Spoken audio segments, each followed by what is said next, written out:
और आप सीधा पूछो कि भाई कैसा चल रहा है, आपकी किचन के पैसे खर्चे के कितने बढ़ गए, तो एक आम आदमी पे आइए आप। जैसे आप गांव गए कभी, आप खुद ऑन रिकॉर्ड में ये बात कह रहा हूँ, महंगाई है, लेकिन अभी आपने एक उदाहरण दिया, वो ये था कि जब हम कांग्रेस को झेल सकते हैं इतने साल तक, तो हम इन्हें क्यों नहीं झेल सकते? तो फिर दिक्कत कहाँ आ रही है? नहीं, दिक्कत यही ये चीज तो गलत है। मतलब एक इंसान अगर गलत कर रहा है तो आप उसको जस्टिफाई नहीं कर सकते। गलत को गलत से जस्टिफाई नहीं करेंगे ना। गाँव है, मेरे गाँव में हम लोग जाट हैं, किसान हैं। हमारे घर के सामने शहीदा बेगम का घर है। उन्होंने मुझे पाल पोस के बड़ा किया। मेरी माताजी अगर खेत में जा रही हैं तो मुझे उनके यहाँ छोड़ जाती थी आकिल भाई। तो मैं कैसे भाई बर्दाश्त करूँ ऐसी पार्टी जो कहती है कि हिंदू राष्ट्र बनेगा।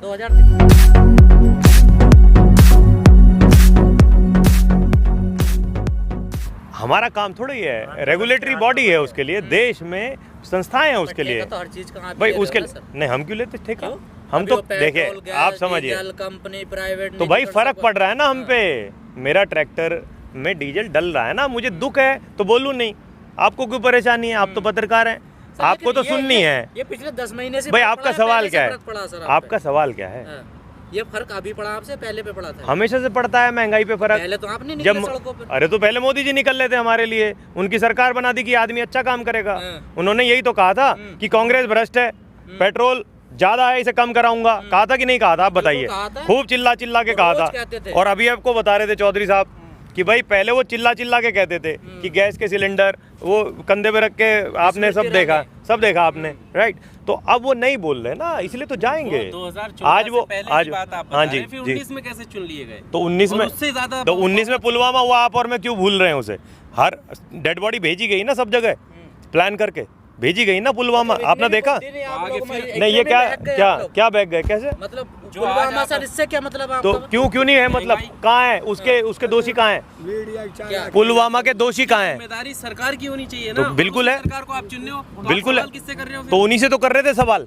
मतलब उनसे चुनने के बाद, उन्हें जिताने के बाद। देखिए, मैं कह रहा हूँ कि वादे झूठे हुए तभी तो लोग बहक जाते हैं। मैं आपको वादा करूँ कि मैं आपको 5 लाख रुपए दूंगा, मेरी सरकार बनवाओ।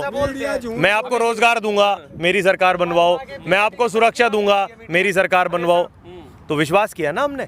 तो जब कोई नहीं, तो आप कह रहे हैं यार भाई एक बात बताओ, 2 बार क्यों नहीं कर सकते? जब कांग्रेस पे हम 25 बार कर सकते हैं तो उन पे 2 बार क्यों नहीं कर सकते? ठीक है ना, सही चल। लेकिन नहीं चल रहे ना। लेकिन जो वादे हुए थे, मैनिफेस्टो पढ़ी है तो आप मैनिफेस्टो पढ़ी है। मान लें कि 22 में आप हटा दोगे या 24 में आप हटा नहीं मानना तो भाई देखिए, बंगाल में हटाया ना हमने, बंगाल में हटाया ना हमने, ऐसे ही अब हम उत्तर प्रदेश में हटाएंगे। मध्य प्रदेश का किसान आपके साथ है ना? बिल्कुल साथ है। मध्य प्रदेश में अभी जो बाई इलेक्शन रिजल्ट, जी उनमें तो हरियाणा का भी जिक्र कर लो। हाँ, बता रहा हूँ मैं। होना तो सबका चाहिए ना, तो हरियाणा का भी जिक्र कर लो। सब में होना चाहिए ना। फिर हरियाणा ही क्यों?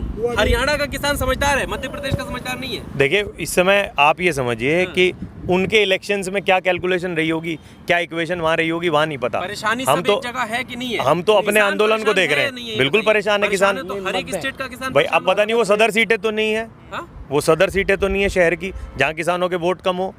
क्या आपने एनालिसिस किया हो तो बताइए।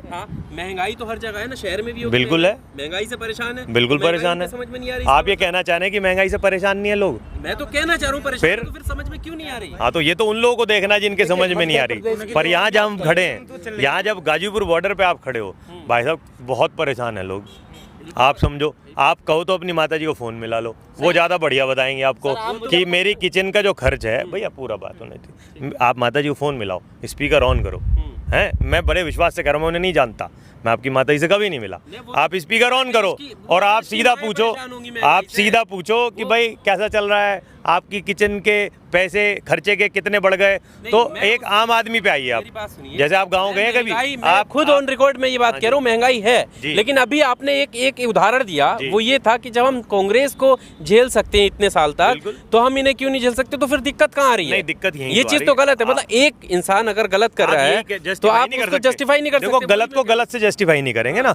आप ये नहीं कह सकते कि दूसरी बात कोई सरकार आ गई। जस्टिफाई मैं नहीं कर रहा। कांग्रेस का उदाहरण दिया, आप शब्द डाल रहे हैं, तब ना लोगों ने उन्हें। आप पूरी बात नहीं सुन रहे ना, उससे पहले डाल दिया आपने बात अपनी। पूरी बात सुनी। हाँ, तो मैं यही कहना चाह रहा हूँ कि अगर मान लीजिए दोबारा गवर्नमेंट आ गई 19 में आ गई ना, उससे पहले कृषि कानून तो आए नहीं थे, उससे पहले पब्लिक खड़ी तो हुई नहीं थी। 19 के बाद सारे ऐसे मुद्दे थे सर, जिन कौन सा मुद्दों को लेकर 2014 में सरकार बनी थी और वो आम आदमी लेकिन कभी प्लेटफॉर्म पे नहीं आया था। 19 से पहले आम आदमी प्लेटफॉर्म में नहीं था, केवल विपक्ष जो है वो काम करता था। 19 के बाद आम आदमी आया है निकल के। आम आदमी कह रहा है मेरे साथ प्रॉब्लम है, और उस आम आदमी में चूंकि मेरी 75% जनता गांवों से आती है तो किसान निकल के आया है। 19 के बाद के जो नतीजे होंगे और पहले जो नतीजे थे, जमीन आसमान का अंतर आप देख रहे हैं और देखेंगे। 2015 में 2018 में इन सारी जगहों पे 2015 में आदिवासी बहुत सारी संख्या में, 15 की तो बात ही नहीं हो रही, बात तो किसान आंदोलन की बात कर रहे हैं ना आप। मैंने कहा 2019 के इलेक्शन के बाद किसान आंदोलन शुरू हुआ, जिसमें आम आदमी आया नहीं आए। हाँ तो वो मैं बता रहा हूँ ना, 2015 तो 19 से पहले हुआ ना। जी। वहाँ पर आदिवासी आए, आपको पता नहीं चला? बिल्कुल पता चला। तो फिर तो लेकिन आम व्यक्ति नहीं है, उनकी भी तो कोई, देखिए आप समझिए, फिर से महीने आंदोलन चला, सीए की बात कर, नहीं आम आदमी थे वो भी परेशान थे ना सरकार। हाँ आप कह रहे तो उतनी जनसंख्या, देख बात बताओ आप, कभी भी किसी सरकार को हटाने के लिए एक वोट परसेंटेज शेयर चाहिए होगी ना, वही वोट परसेंटेज शेयर तो तैयार हो रहा है। किसान हटा देंगे, आप देखेंगे फिर से 250-300 कह रहे हैं तो आप जरूर देखेंगे। आप 250-300 कहने की भाई कह रहे हैं ना, आप 250-300, आपको लगता है 250-300 किसान है इसके पीछे? क्यों आपको लगता है ना 250-300 है? आप कोट कर लीजिए आज का ये जो आपका इंटरव्यू है, आप 250-300 कह रहे हैं ना, यही जो प्रेस और भाषा है सरकार की, इसी भाषा का जवाब किसान देगा। आप देखेंगे, कोट करिए, आज की डेट रखिए याद। आप 250 कह रहे हैं ना। अभी जिला पंचायत चुनाव हुए, मुजफ्फरनगर किसानों की राजधानी कहा जाता है। बिल्कुल। कैस साहब का वहाँ से मुजफ्फरनगर से आता है। हाँ बिल्कुल। भारतीय किसान यूनियन का जिला अध्यक्ष मुजफ्फरनगर का जिला पंचायत का चुनाव हार गया। हाँ, और बीजेपी का जीत गया। देखिए आप बात समझिए, जिला पंचायत एक मिनट मैं ये देंगे, देखिए ईमानदारी से बात करेंगे तो सब जवाब मिलेंगे। मुजफ्फरनगर, शामली, बागपत, मैं आपको तीनों जिलों का उदाहरण देता हूँ जिला पंचायत अध्यक्ष के इलेक्शन का। बागपत से शुरू कर लेते हैं। बागपत में 14 वर्सेस 4 थे। वहाँ पर जो महिला थी हमारी, जिसने नॉमिनेशन किया राष्ट्रीय लोकदल पार्टी से, उस महिला के खिलाफ एक उसी नाम की महिला बना के भारतीय जनता पार्टी ने कपड़े पहना के 3 महिलाओं को और भेज दिया जिलाधिकारी के दफ्तर। और जिलाधिकारी के दफ्तर जाके उस महिला ने प्रूव कर दिया कि मैं वही महिला हूँ जो कि उस वक्त वहाँ थी नहीं, जिसने बाद में प्रूव किया कि वो राजस्थान में थी। और उन्होंने नॉमिनेशन, अपना कैंडिडेचर वापस ले लिया और डीएम साहब ने वो वापस दे दिया। तो क्या आप भरोसा करेंगे सरकार पे? एक चीज आप क्या आप पहले यहीं रहिए, जल्दी क्या है चलने की? नहीं ठीक है, आप यहीं रहिए। आप ये करेंगे धोखेधड़ी से जीता, हमने मान लिया। अब आप करोगे क्या ये बताओ? आपका कैंडिडेचर मैं एक्स भाई को बुला के कह दूं, आपका नाम क्या है? आकिल है? आकिल। तो आकिल साहब, मैं ये कह दूं कि आकिल आए थे, नॉमिनेशन वापस ले गए, आपका तो खत्म हो गया गेम भाई साहब। आत्महत्या करने के अलावा कोई रास्ता नहीं था उसके पास। ठीक है, आपने उस महिला आरोप नहीं लगाया, ये तो सिद्ध है। डीएम साहब के हाथ से हुआ है तो भाई, आरोप नहीं लगाया, वीडियो ये तो सिद्ध है। चलिए ठीक है, न्यूज़पेपर में छप गई, नॉमिनेशन वापस लिया गया, सिद्ध है। मेरा सवाल अब ये है, वो कहाँ जो आप ये कह रहे हैं, तो लोकतंत्र का जो मुजफ्फरनगर हो चाहे शामली हो या जो भी एरिया हो, जी, जब बात उधर से जब वो शगुफा छोड़ा जाता है ना हिंदू मुस्लिम का, तो आपके मुद्दे गायब हो जाते हैं। नहीं, ऐसा नहीं है, हुआ है चुनाव, ऐसा नहीं। अगर ये मुद्दे गायब हो जाते अखिल भाई, तो फिर से बागपत का उदाहरण देता हूँ। वहाँ के एक जिला पंचायत सदस्य के घर पे बुलडोजर चलाने की कार्रवाई होने वाली थी, और मुझे याद आ रहा है जब ये नॉमिनेशन वापस हुआ तो वो बुलडोजर लोगों ने चलने नहीं दिया, और जिला पंचायत अध्यक्ष वहाँ विपक्ष का ही बना। भारतीय जनता पार्टी बना नहीं पाई नॉमिनेशन वापस कराने के बाद भी। तो बहुत ताकत होती है लोगों में, लेकिन बस वो इकट्ठा हो जाएं और समझ जाएं कि वो इकट्ठा हो जाएं और समझ जाएं कि वोट की ताकत में बड़ी ताकत है। वोट से ही चोट दी जा सकती है, और कोई तरीका नहीं है। अगर और कोई तरीका होता तो अब तक वो तरीका करके और ये किसान कानून जो है अब तक वापस हो चुके होते। जब तक आप चोट नहीं मारेंगे, मेरा लोगों से भी आपके चैनल के माध्यम से अनुरोध है कि आपको वोट की चोट के अलावा कोई तरीका नहीं रह गया, वरना कब आपका बच्चा मर जाएगा, कब आपके लोगों के गले काट दिए जाएंगे, कब आपको इस्तेमाल कर लिया जाएगा देश में वैमनस्य फैलाने के लिए, आपको पता भी नहीं चलेगा। तो जल्दी से, जितना जल्दी हो सके, इन लोगों को हमें सत्ता से बाहर का रास्ता दिखाना ही पड़ेगा। मैं आपको उदाहरण देता हूँ, मेरा गाँव है, मेरे गाँव में हम लोग जाट हैं, किसान हैं। हमारे घर के सामने शहीदा बेगम का घर है। उन्होंने मुझे पाल पोस के बड़ा किया। मेरी माताजी अगर खेत में जा रही हैं तो मुझे उनके यहाँ छोड़ जाती थी अखिल भाई। तो तो मैं कैसे भाई बर्दाश्त करूं ऐसी पार्टी जो कहती है कि हिंदू राष्ट्र बनेगा। 2013 में क्या हुआ?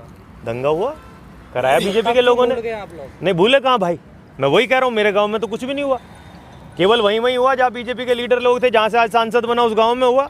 आप क्यों नहीं सवाल पूछते उससे? किसान नहीं थे वहाँ पर, किसान नेता नहीं थे वहाँ पर। नहीं बिल्कुल से किसान नेता, लेकिन रोका क्यों नहीं? मॉब की कोई नहीं सुनता भाई साहब, मॉब की कोई नहीं सुनता। और मॉब जो मोबिलाइज किया गया हो उसकी कैसे सुन लेगा कोई? बीजेपी के लोग तो मास्टर हैं दंगा कराने के। अच्छा, स्पर ऑफ मूवमेंट पे दंगा करा के निकल गए। आप अपने गांव की, जैसे आपका एरिया बहुत समझदार है, मान लिया वो लोग नहीं फंसेंगे। नहीं, मैं तो कह रहा हूँ मेरे एरिया में ही हुआ। एक के बाद एक आपको पता है कि जैसी चुनाव करीब आगा इस तरीके के स्टेटमेंट दिए जाएंगे।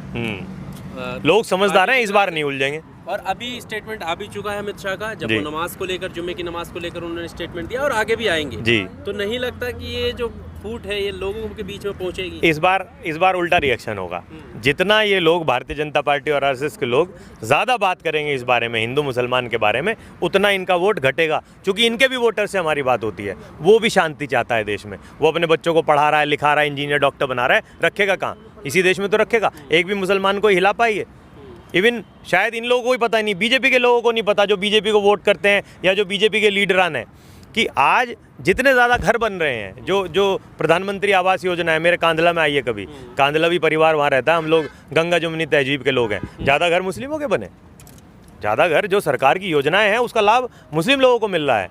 तो ये किस तरह की बात करते हैं? इनकी सारी लड़कियाँ तो मुसलमानों में ब्याही हैं, जितने बड़े बड़े लीडर्स हैं। पर जनता तो नहीं समझती ना। तो ये समझाने का जिम्मेदारी आपकी और मेरी है ना।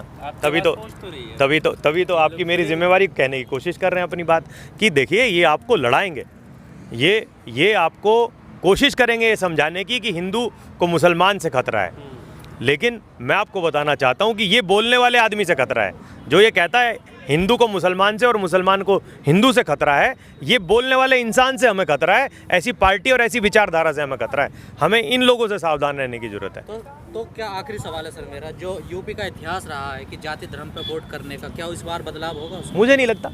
इस समय हमारा युवा खास तौर पे शिक्षित हुआ है इन टर्म्स ऑफ, नहीं बनाया था प्रधानमंत्री, इन टर्म्स ऑफ डेटा। देखिए क्या होता है, कोई भी आदमी शिक्षित पढ़ने से नहीं होता, वो शिक्षित होता है जब उसके पास डेटा ज़्यादा हो। जैसे अगर हमें अपनी बिटिया की बहन की शादी करनी है तो हम बहुत अच्छे से देखते हैं कि सामने वाले लड़के में क्या क्वालिफिकेशन है, उसकी क्या चीज़ें। तो आज शायद युवा को बिल्कुल साफ समझ में आ गया है कि उसके मुद्दे बेरोजगारी है, उसके मुद्दे बढ़ा हुआ बिजली का बिल है, उसके मुद्दे देश का इकोनॉमी है, उसके मुद्दे हमारे बीच का भाईचारा या सौहार्द है। तो ये बिल्कुल साफ व्हाट्सएप पे देख देख के वो सीख गया है कि कौन उसे भड़का रहा है, कौन बहला रहा है। मंदिर हमारे गाँव में बहुत हैं खूब, जहाँ ये हर गांव में नए नए मंदिर बन रहे हैं, मस्जिदें बन रही हैं। तो ऐसा कोई प्रभाव हम पे नहीं पड़ने वाला है ना। और राम राम कह के हम तो सुबह की शुरुआत करते हैं। भाई खड़े हैं, अखिल भाई खड़े हैं, हम तो सुबह राम राम से शुरू करते हैं। और हमारा मुसलमान भाई राम राम से जवाब देता है। ये मेरा योगी जी को जवाब है, मेरा मुसलमान भाई मेरी राम राम का जवाब राम राम से ही देता है। तो वो हमारा कुछ नहीं बिगाड़ पाएंगे। चलिए ठीक है।